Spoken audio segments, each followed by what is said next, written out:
Saludos, aquí en la segunda parte de la lección número 57 de nuestro curso de álgebra elemental. Estábamos viendo la demostración de este teorema que nos dice cómo operar con números racionales, o sea, cómo operar con fracciones. Aquí nos dice cómo hacer la suma, cómo hacer la resta, cómo hacer la multiplicación y cómo hacer la división. Ya vimos en la primera parte de esta lección cómo demostramos que la suma se hacía así. En forma parecida, y se lo vamos a dejar de ejercicio, usted puede demostrar que la resta se hace de este modo. Vamos a ver entonces la demostración del 3 y la demostración de la parte 4 también. Vamos a ver. En la 3 quiero investigar cómo es la multiplicación de la fracción a sobre b por la fracción c sobre b. Bueno, por el teorema que se llama la equivalencia de la división. Miren aquí, otra vez, un número entre otro es lo mismo que la multiplicación del número en el numerador por el recíproco del que esté en el denominador. Por lo tanto, este número A entre este número B es lo mismo que la multiplicación del número que está en el numerador por el recíproco del que esté en el denominador. Y por la misma razón, la fracción c sobre d, esta división yo la puedo escribir como la multiplicación del número que está en el numerador c por el recíproco del que está en el denominador. Bueno, al escribirlo así, usé estos paréntesis para indicar que esto corresponde a la primera fracción y esto corresponde a la segunda. O sea que los tenemos agrupados, ¿verdad? Pero como son números que se están multiplicando, yo los puedo desagrupar por la ley asociativa de la multiplicación de los números, de hecho en este caso, enteros irracionales, porque fíjense que el recíproco de b va a ser un número racional. Así que elimino los paréntesis, quito la agrupación. Dejo A, B recíproca, C, D recíproca. Y una vez los tenga aquí, entonces estoy en libertad de cambiar el orden de la multiplicación, porque la multiplicación es conmutativa también. Y en particular es la ley conmutativa general, porque fíjense que tenemos más de dos números. Recuerden que la ley conmutativa se aplica a dos números, pero si tiene más de dos, una vez aplica dos, aplica al número de números que estemos operando, lo que usted quiera. Así que aplica a cuando tengamos cuatro números que se estén multiplicando, y en particular hacemos lo siguiente: la A se queda en su sitio y estos dos del medio los cambié de posición, ¿ves? Los cambié de orden, y el de recíproca se queda también en su sitio. Vamos a aclarar que esto es un negativo 1, ¿ves? Bueno, pues esto se ha convertido en esto por la ley conmutativa general de la multiplicación. Ahora puedo volver a agrupar los primeros dos si quiero y los últimos dos. Y entonces esto, fíjense lo que tengo. El número A por C. Pero aquí tengo la multiplicación del recíproco de B por el recíproco de D. Y nosotros vimos un teorema hace como 2 o 3 lecciones atrás que decía que si usted tiene el recíproco de un número por el recíproco de otro, claro, siempre y cuando esos dos números no sean cero, y efectivamente la B y la D, miren, aquí indica que no son cero, ¿eh? La B y la D no son cero, pues entonces yo podría reescribir una expresión así de esta manera: coger los dos números X y Y, multiplicarlos y encerrarlos en un paréntesis y poner el recíproco afuera, ¿eh? Porque lo que dice este teorema es que el recíproco de la multiplicación de dos números es la multiplicación de los recíprocos. Pues si aquí yo tengo la multiplicación de los recíprocos de los números B y D, eso es lo mismo que el recíproco de la multiplicación de esos números, ¿ves? Por lo que dice ese teorema. Muy bien, así que esto se convierte en esto. Pero entonces aquí vuelvo y veo la multiplicación de un número, y el número A por C, por el recíproco de otro. Y cuando yo tengo la multiplicación de un número por el recíproco del otro, eso es lo mismo que la división del primer número entre el segundo. ¿Ven? Así es que cuando yo tengo esta multiplicación de este número por el recíproco de esto, eso va a ser lo mismo que la división de este primer número entre este segundo número al cual estoy buscando ahí el recíproco. Bueno, pues miren lo que hemos encontrado: que esto es igual a esto, y esto es igual a esto, y esto es igual a esto, y esto es igual a esto, y esto es igual a esto, y esto es igual a esto, por la ley transitiva de la igualdad. Si una primera cosa es una segunda y la segunda es igual a una tercera, etc., la primera va a ser igual a la última. Y fíjense que eso era precisamente lo que yo quería demostrar. ¿Okay?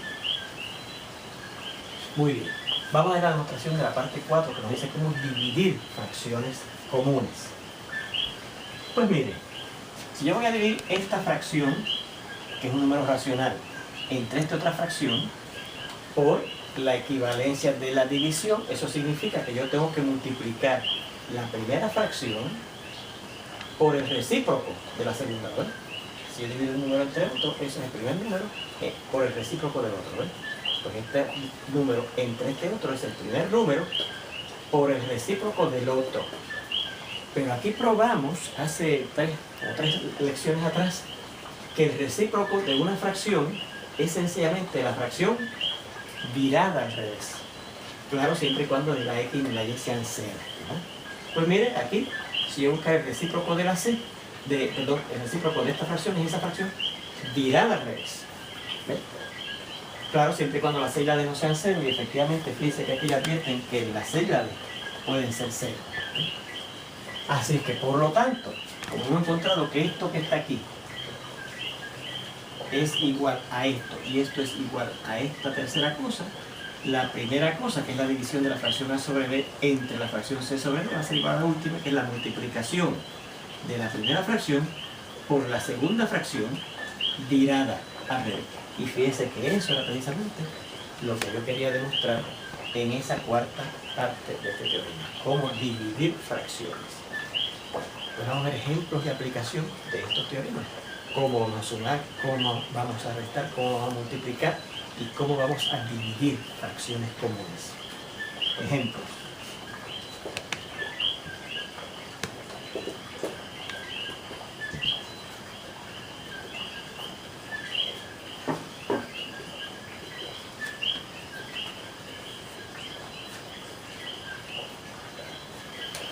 Dos séptimos más 3 séptimos. Fíjense que ahí estamos sumando dos fracciones donde da la casualidad que los denominadores son los mismos. Bueno, pues en esa primera fracción, esa primer teorema, lo que tenemos que hacer es hacer una sola fracción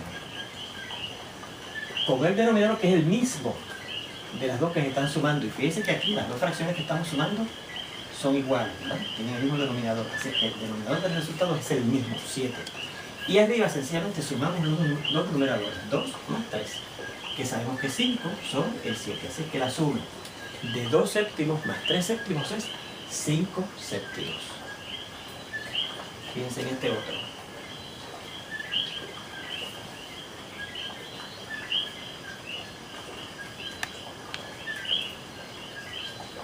Seis quintos menos 9 quintos. Ahora estoy restando dos fracciones. Y fíjense que para restar necesitamos que los denominadores sean iguales, igual que en el caso de la suma. Fíjense que en este caso de esta suma los denominadores fueron iguales. Pero en el caso de esta resta, también los denominadores son iguales. Así que según el teorema que dice cómo restar fracciones, el resultado va a llevar, fíjense, el mismo denominador. Así que lleva el denominador 5. Y arriba, en el numerador, sencillamente restamos los dos numeradores de las dos fracciones que estamos restando. Así que arriba tendremos que restar 6 menos 9. ¿Okay? Así que esto será, bueno, 6 menos 9 es lo mismo que 6 más negativo 9, ¿verdad que sí? Sobre ese 5. Y 6 más negativo 9, fíjense que cuando estamos sumando entonces uno positivo y uno negativo, enseguida nos fijamos en el que tiene mayor valor absoluto. Y en ese caso es el 9. Y nos fijamos en su signo, porque el signo del de mayor valor absoluto va a ser el signo del resultado, ¿okay? Así que el resultado va a ser negativo y restamos, recuerden, el de mayor valor absoluto, que es el 9, menos el de menor valor absoluto, que es el 6. Y 9 menos 6, eso es 3.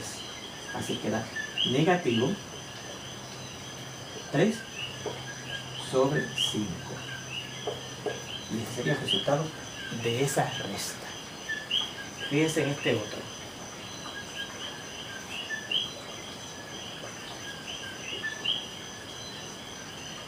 3 octavos más negativo 1 octavo.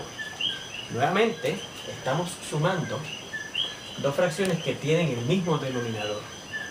Pues según ese teorema, el resultado lleva ese mismo denominador.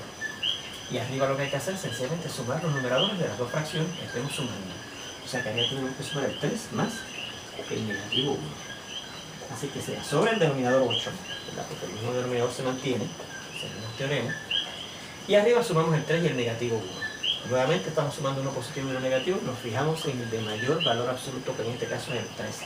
como es positivo, el resultado va a ser positivo, así que no le ponemos rayita. Y sencillamente restamos el 3, que es el de mayor valor absoluto, menos el 1, que es el de menor valor absoluto. Y 3 menos 1 da 2. Así que la respuesta es 2 octavos. Ahora, fíjense que en este caso, a diferencia de los primeros dos ejemplos, aquí que nos dio esto y aquí que nos dio esto, esta fracción se puede reducir o simplificar. ¿Se acuerdan cuando vimos la simplificación de fracciones? Que recuerde que lo que hacíamos era que factorizábamos arriba, factorizábamos abajo y cancelábamos. Pero recuerde que yo les dije que podíamos obviar eso, ¿verdad? Porque esa era como una radiografía de lo que ocurría cuando usted cancelaba. Y aquí en este caso, por ejemplo, usted puede decir, bueno, pues entre 2 a 1 y entre 2 a 4. Así que finalmente la respuesta es 1 que queda arriba y 4 que queda abajo. 1 cuarto, ¿ok?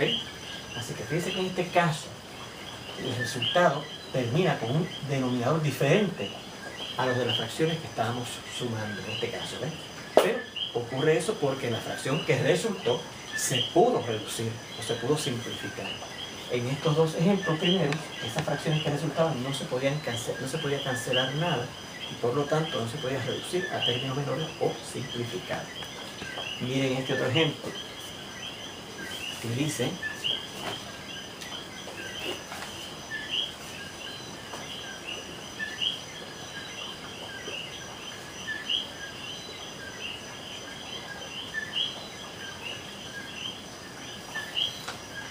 fíjense que en este ejemplo tenemos dos operaciones diferentes, resta y suma. Pero las dos fracciones y las tres fracciones que estamos restando y sumando tienen el mismo denominador. Pues si usted hace una extensión de esos dos teoremas de suma y resta de fracciones, si las fracciones tienen el mismo denominador, la fracción final lleva el mismo denominador.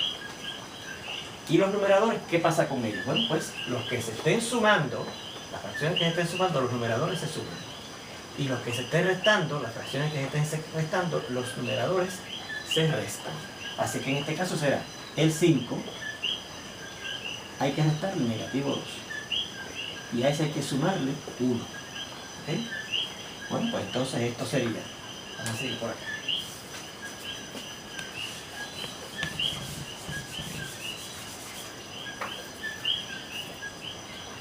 Recuerde que entonces, al yo restar negativo 2, porque aquí tengo 5 menos negativo 2.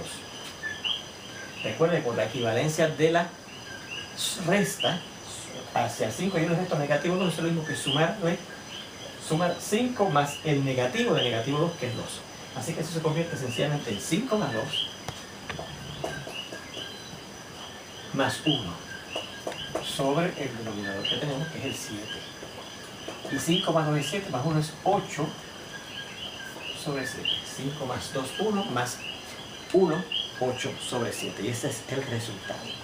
Miren este otro para terminar. Dice 19 cuartos más negativo 7 cuartos más o menos 10 cuartos. Bueno, pues se parece al ejemplo anterior, ¿verdad? Una sola fracción con el denominador 4. Y arriba combinamos 19 más negativo 7 menos 10, que es lo mismo que sumar negativo 10. Da lo mismo restar 10 que sumar su negativo.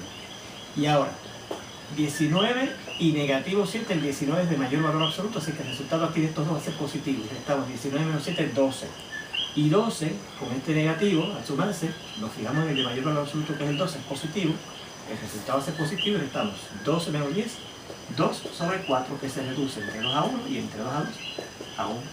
Y esa sería la respuesta de ese ejemplo. Fíjense que aquí también, al final, el denominador del resultado es diferente a los que se están sumando y restando, porque ocurrió también una reducción o simplificación de la fracción que nos resultó.